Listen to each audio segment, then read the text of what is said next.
Saudações amados, sejam bem-vindos a mais um vídeo. Aqui fala o evangelista Oscar. Vamos dar a palavra de Deus. Estamos nós rumando a passos galopantes para o fim. Sabemos que Cristo está vindo e, na verdade, os sinais mostram que esta geração não passará sem que todas as coisas se cumpram. E isto é um motivo de grande alegria para nós, porque vemos que aquilo que ouvimos, que os nossos pais nos contaram sobre os eventos finais, tudo isto está acontecendo diante dos nossos olhos. É um motivo de nos firmarmos cada vez mais, na verdade, nos prepararmos para o encontro com o nosso amado Jesus Cristo. Eu quero estudar com os irmãos o livro do Apocalipse capítulo 13, porque vemos que aquilo que a profecia descreve é de facto uma realidade hoje. Nós vemos em detalhes minuciosos, cumprindo-se diante de todos nós, Apocalipse capítulo 13. Então, antes mesmo de abrirmos a palavra de Deus, eu quero convidar a si, querido irmão, querida irmã, que também ainda não é inscrito no canal, para que possa se inscrever, para que possa acompanhar as nossas atualizações. Vamos orar pedindo a presença do Espírito Santo para nos conduzir neste nosso pequeno estudo. Oremos. Amado Deus, que habita nos altos céus, graças te damos, Senhor, pelo dom da vida. Rendemos-te graças porque o Senhor é bom. O Senhor, através da sua palavra, nos mostrou e nos revela o tempo em que estamos vivendo. Quer Deus aumentar-nos a fé, que o seu Santo Espírito possa vir nos habilitar a nos mantermos firmes na verdade e, acima de tudo, estarmos prontos para quando o Senhor vier com poder e grande glória, possamos nós estar com os olhos fitos, dizendo: este é o nosso Deus a quem nós aguardávamos. Muito bem, amados, o livro do Apocalipse capítulo 13 revela algo especial, algo fundamental que está acontecendo diante dos nossos olhos. O cumprimento da profecia do levantar de uma besta que sobe do mar e uma besta que sobe da terra. Nós sabemos que estas bestas simbolizam reinos, e esses reinos precisam ser estudados e compreendidos, porque a besta que sobe do mar e a besta que sobe da terra tornam-se amigas, estão cada vez mais atando os seus laços de simpatia, e quando isto de facto estiver completo, haverá uma perseguição dos fiéis, aqueles que guardam os mandamentos de Deus e têm a fé em Jesus. Por isso é tão importante estudarmos a profecia do Apocalipse 13, identificarmos quem é a besta que sobe do mar, quem é a besta que sobe da terra, e os papéis que essas duas bestas irão desempenhar nas profecias finais. Venha comigo para Apocalipse capítulo 13, a partir dos versos 1 nós lemos: E eu fiquei sobre a areia do mar, e vi uma besta surgir do mar, tendo 7 cabeças e 10 chifres, e sobre os seus chifres 10 coroas, e sobre as suas cabeças o nome de blasfêmia. E a besta que eu vi era semelhante ao leopardo, e os seus pés eram como os pés de um urso, e sua boca como a boca de um leão. E o dragão lhe deu o seu poder, e o seu trono, e grande autoridade. Amados, nós vemos em princípio uma besta que sobe do mar. E esta besta, ela tem características peculiares. É uma besta híbrida. É uma besta com 7 cabeças e com 10 chifres. E sobre esses chifres, 10 coroas. E sobre essas cabeças, o nome de blasfêmia. E nós bem sabemos que blasfêmia é quando alguém se coloca na terra dizendo ser Deus.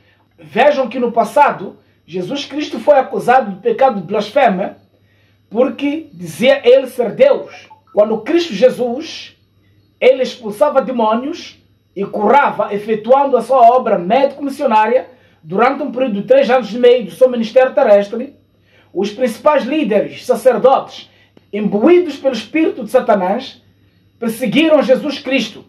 Como tu, sendo homem, dizes perdoar pecados? Não é só Deus quem pode perdoar pecados? Então nós vemos que a questão de blasfêmia é quando alguém, sendo homem, diz ser Deus. Será que existe um poder na terra que diz ser Deus e que diz ocupar o lugar de Deus na terra? Claramente que sim. Nós vemos através do catolicismo romano, nas palavras do Papa Leão XIII. No passado ele afirmou que nós, os papas, ocupamos na terra o lugar de Deus. De tal maneira, mesmo que se os anjos errassem no céu, nós temos autoridade de excomungá-los. Vejam que esta pretensão papal mostra claramente que este poder é um poder blasfemo, porque eles têm na terra alguém que exerce autoridade e se assume como sendo o Deus na terra. Então, logo, nós vemos que este poder, representado por uma besta que sobe do mar, não é outro poder senão o papado.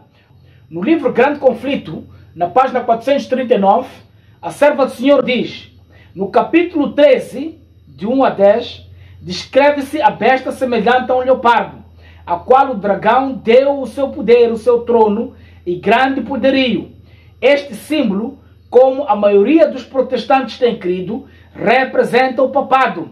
Então nós vemos de forma clara que esta besta que sobe da terra representa o papado.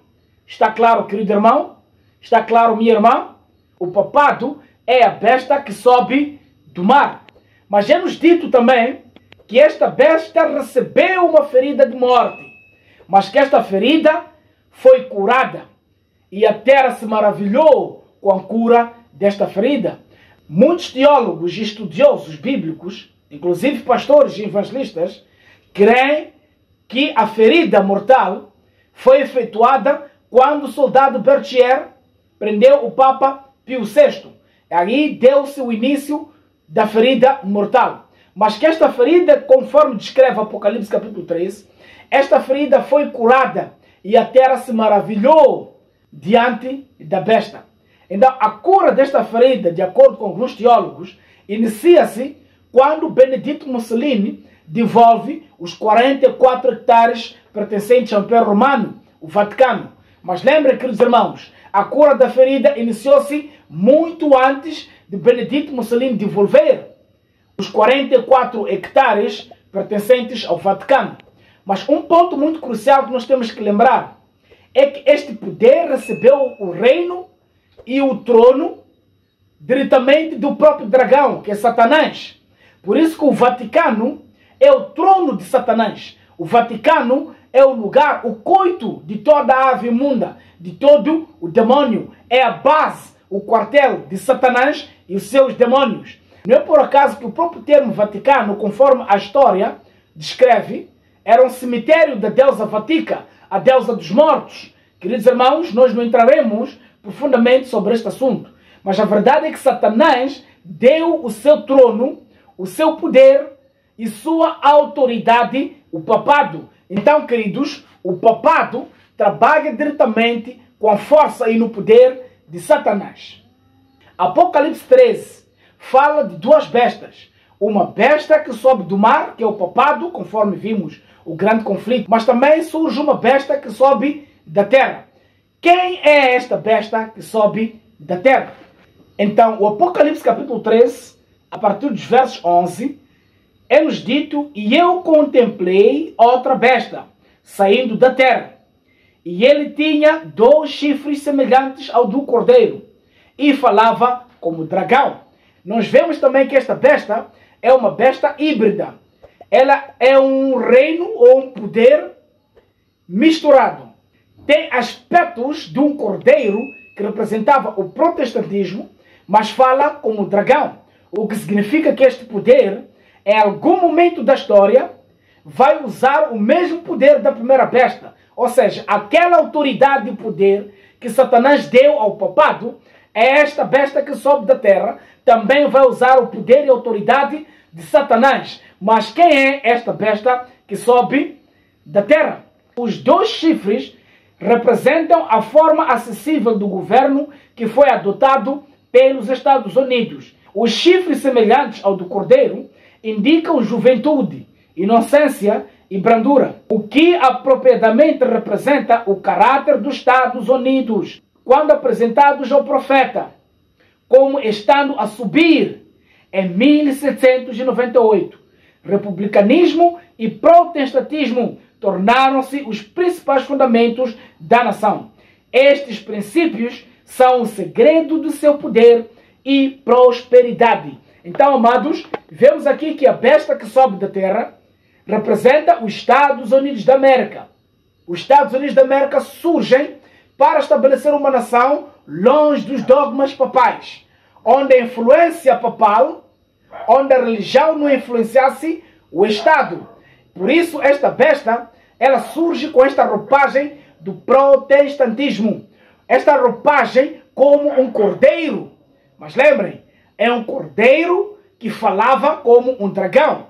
O que significa que estamos vendo atualmente os Estados Unidos da América, o país da liberdade, o país do protestantismo, abandonando os princípios que tornaram a América uma nação livre e independente, que tinha os seus princípios baseados na liberdade de consciência. Será que é hoje a América um símbolo da liberdade de consciência? Nós vemos o Constantino moderno, Donald Trump, assim como foi no passado, o Constantino fingiu ser cristão para que pudesse unificar o Império Romano. Constantino fingiu um batismo, mas Constantino não estava convertido. Mas ele queria usar dessa artimanha, dessa astúcia de Satanás para unificar o Império Romano. Ele fingiu ser cristão. Então os cristãos passaram a confiar no Constantino. E os pagãos, de onde ele cultuava o paganismo, adorando o deus do sol, o mitraísmo, ele incorporou as práticas pagãs, assim como ele era pagão, no cristianismo. Então Constantino batizou o paganismo no cristianismo. Então quando o Constantino moderno, Donald Trump, também vem com essa roupagem de cristianismo para tornar a América grande novamente, o que vemos, irmãos? O cumprimento da profecia, que aquela besta suave, representada como um cordeiro, está falando e continuará a falar como um dragão. Será que os irmãos estão atentos? Será que estamos vendo o desenrolar das profecias? Será que estamos nós vendo que Cristo está vindo? Qual deve ser a nossa posição? Amados, precisamos estar ancorados na palavra de Deus, a lei e ao testemunho. Se eles não falarem de acordo com esta palavra, é porque não há luz neles. Então, o fundamento, o princípio estabelecido para a formação dos Estados Unidos da América, assim como foi apresentado a João como uma besta que estava a subir, 1798, o que significa, amados, que esta besta está cumprindo literalmente, está cumprindo em detalhes o que a profecia descreveu em Apocalipse capítulo 13, a partir dos versos 11. O movimento se autodenomina nacionalista cristão e sua missão é transformar os Estados Unidos, na verdade o mundo, em um mundo cristão. O pastor sênior da Christ Church, Doug Wilson, não esconde suas crenças em Deus e em seu país. Eu gostaria de ver a minha cidade se tornar uma cidade cristã. Gostaria de ver o Estado um Estado cristão. O meu país, um país cristão. Eu queria ver o mundo ser um mundo cristão. E agora as opiniões controversas de Wilson, como um nacionalista cristão, estão ganhando força, bem no centro de poder de nossa nação, com a recente inauguração de sua nova igreja e a participação do secretário de Defesa Pete Hegseth. Plantar uma igreja em Washington é parte da sua missão para transformar o nosso país em uma nação cristã? Sim, toda a sociedade é uma sociedade teocrática. A única diferença é quem é o Deus de cada um. Em uma democracia secular, seria Demos, o povo. Em uma república cristã, seria Cristo. O que você diria para um muçulmano que está nos assistindo e que pergunte por que a sua visão é melhor do que a minha? Por que o seu Deus é menor do que o meu? Veja, se eu fosse para a Arábia Saudita, eu teria que me submeter às regras do Deus dele. Você disse agora há pouco que quer que o mundo seja cristão. Sim. Então você quer suplantar a religião deles com a sua? Sim, por meios pacíficos, compartilhando o evangelho. Mas ainda há muito trabalho a fazer. Eu acredito que estamos trabalhando em um pedacinho pequeno do mundo.